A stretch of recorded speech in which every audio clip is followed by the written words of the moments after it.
2025 का नया तोहफा और नई एटम, सुने जरा। दरूद ताज नहीं, दरूद शिर्क। अब मैं इसको दरूद शिर्क क्यों कह रहा हूँ? क्योंकि मैंने इस चीज को स्टडी किया, हम लोग खुद पढ़ते रहे, लेकिन इसमें जब तर्जमे के साथ पढ़ा तो पता चला कि इसमें तो ऐसी चीजें हैं कि जो अल्लाह ताला की सिफात होनी चाहिए, लेकिन यहाँ पे रसूलुल्लाह सल्लल्लाहु अलैहि वसल्लम की तरफ वो मंसूब की गई हैं। अब इसमें जो लिखा जा रहा है, साहिब ताज वल मिराज वल बुराक वल आलम। आप देखें, वहां मिराज का वाकया पेश आया, लेकिन किसी जगह ताज का वाकया तो कहीं नहीं पेश आया।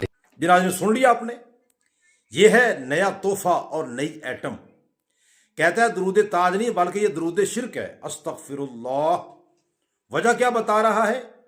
कहता है कि रसूल पाक सल्लल्लाहु अलैहि वसल्लम की तरफ उन चीजों को मंसूब किया गया है जो अल्लाह ताला की शान के लायक हैं, इस वजह से ये शिर्क है। और बताया क्या? कहता है देखें जी, मिराज का वाकया तो पेश आया, लेकिन ये ताज का वाकया कहां पेश आया? तो नाज़रीन, मैं आपको ये बताता चलूं कि दरूद ताज को दरूद ताज इसलिए कहते हैं कि अल्लाह ताला ने अपने प्यारे हबीब सल्लल्लाहु अलैहि वसल्लम को जो बेशुमार ताज अता फरमाए थे, उनका जिक्र इस दरूद पाक के अंदर है।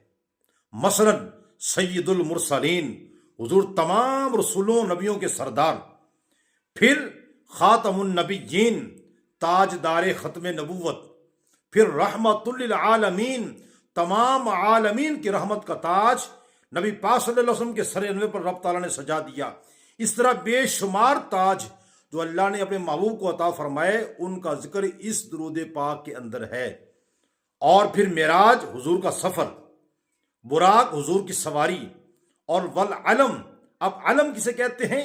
अलम कहते हैं झंडे को, और ये झंडे से कोई आम झंडा मुराद नहीं है। हुजूर फरमाते हैं अना हामिलु लिवाइल हम्दी यौमल क़ियामा, कि कल क़यामत के दिन अल्लाह की हमद का झंडा मेरे हाथ में होगा, और सब के सब उसी झंडे के साए के नीचे होंगे। अल्लाह अकबर। और आगे भी सुने। अच्छा, आगे बढ़े। जो कहा जा रहा है दाफी इल बलाई वल बबाई वल कहती वल मरजी वल आलिम, यहाँ पे कहा जा रहा है कि रसूलुल्लाह सल्लल्लाहु अलैहि वसल्लम बीमारियों को दूर करते हैं, कहत को दूर करते हैं, दुख तकलीफ को दूर करते हैं, और ऐसी सिफात तो सिर्फ अल्लाह ताला की हो सकती हैं। जनाब सुन लिया आपने।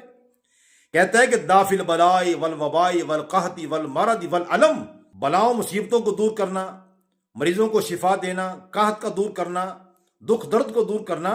कहते ये देखो, ये तो शिर्क है, ये तो अल्लाह ताला की शान है। तो नाज़रीन, आप इस चीज को समझने के लिए आप सूरह आल इमरान की आयत करीमा नंबर 49 आप ये देखें जरा। इस आयत करीमा के अंदर अल्लाह ताला ने जनाब ईसा अलैहिस्सलाम को जो शान अता फरमाई, उसका जिक्र किया। जनाब ईसा आप फरमाते हैं कि बेशक मैं तुम्हारे लिए परिंदे की सूरत बनाता हूं, फिर उसमें फूंक मारता हूं, फिर वो बिइज़्निल्लाह उड़ने लग जाता है। फिर फरमाया कि मैं मादरजात अंधों को आंखें देता हूं, बरिस के मरीजों को शिफा देता हूं, और इससे बड़ी बात फरमाते हैं कि मैं मुर्दों को जिंदा भी करता हूं बिइज़्निल्लाह। और फरमाते हैं और मैं तुम्हें उस चीज की खबर देता हूं जो तुम खाते हो और जो तुम घरों में जखीरा करते हो। अगर तुम मोमिन हो तो बेशक इन चीजों में तुम्हारे लिए कव्वी निशानी है। ये नाज़रीन सुन लिया आपने। इस आयत करीमा में उन चीजों का बयान है जो सिर्फ अल्लाह ताला की शान है, लेकिन अल्लाह ताला चाहे तो अपने नबी रसूल को भी अता फरमा देता है। मसलन मादरजातों को आंखें देना, मरीजों को शिफा देना, मुर्दों को जिंदा करना, गैब की खबर देना, ये सब अल्लाह ताला की शान है। लेकिन इस आयत करीमा में जनाब ईसा फरमाते हैं ये सारे काम बिइज़्निल्लाह मैं करता हूं। आप ये समझ जाएं कि जब हजरत ईसा अलैहिस्सलाम आप ये काम कर रहे हैं तो शिरक नहीं है। तो हुजूर पाक सल्लल्लाहु अलैहि वसल्लम की तरफ जिन चीजों को मंसूब किया गया है, तो वो चीजें कैसे शिरक हो सकती हैं? तो मैं इस जाहिल से ये पूछता हूं कि बताओ तुम हजरत ईसा अलैहिस्सलाम पर क्या फतवा लगाओगे? और उसके साथ साथ इसके उस्ताद मोहतरम की वीडियो भी देख लें। सही मुस्लिम में अस्मा बिनते अबी बकर ने रसूलुल्लाह का कुर्ता निकाला और कहा कि ये नबी इस्लाम पहनते थे, और ये सईदा आयशा के पास था, और उनकी वफात के वक्त मैंने उनसे ले लिया, वो बड़ी बहन थी उनकी, और हम इसका धोवन मरीजों को शिफा के लिए पिलाते हैं। अब ये कुर्ता तो इनडायरेक्ट तबरुक है। सही बुखारी में आता है उम्मे सलमा हमारी जो माँ है सलामुल्लाहि अलैहा, उन्होंने रसूलुल्लाह के चंद बाल एक डिबिया से निकाले और कहा कि ये नबी इस्लाम के बाल हैं। हमारे मोहल्ले में जब कोई बीमार होता है तो हम इसका धोवन उसे देते हैं, वो बर्तन भेज देता है, वो शिफा के तौर पर इस्तेमाल करते हैं।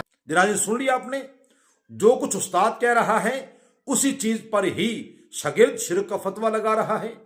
अब इसके अंदर इस शागिर्द का कोई कसूर नहीं है, क्योंकि जेलम एकेडमी है ही ऐसी एकेडमी जहां बंदा चंद लम्हों में आलिम बन जाता है और चंद मिनटों के अंदर वो मुजतहिद बन जाता है।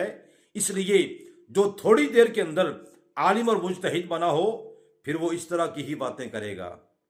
तो खुदा के लिए ऐसे लोगों के शर से बच जाए।